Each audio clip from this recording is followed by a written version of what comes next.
Hey everyone, today I'm going to show you guys how I hot cut and fold my Damascus to add layers. Now a lot of people do this in a more contemporary way. They'll heat up their Damascus, draw it out into a long bar, and then let it cool, take it to a bandsaw, cut it in multiple layers, and then restack and weld it. For me, I don't have a bandsaw that can cut large pieces of steel like this. So I prefer to do it this way. So what I'm doing here is I just take a hot cut under the power hammer, cut about 90% of the way through. We're gonna water blast it to clean off the scale.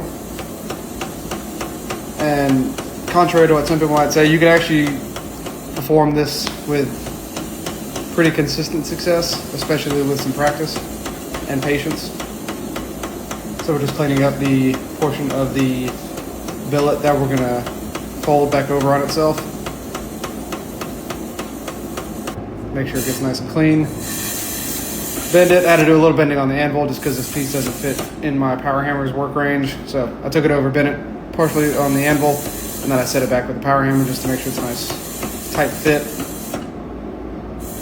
So from here, we're just gonna do what we do with Damascus normally. We're gonna flux it. Set it back in the forge, let it get to a nice high welding temperature. I like to be sure everything here gets to a really high temperature. I'd rather be safe than sorry, so I let all of my pieces soak for a good few minutes past what I think it should be. Just truing up this billet. I had a little bit of trouble keeping it square towards the end of this, but it turned out fairly good in the end. So a quick flux, and then right back in the forge.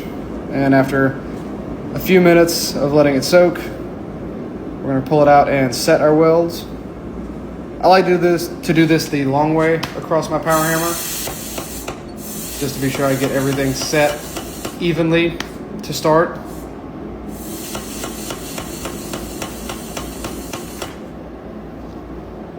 I'm going to do a quick brush and flux here again. So this technique, I feel like it's not as common as the cut and weld technique. I prefer to do it this way because it takes less time for me. Much more practice than this, and I don't like letting everything cool and re-weld everything. It just takes way too much time.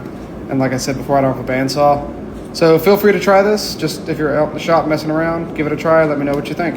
Thanks for watching.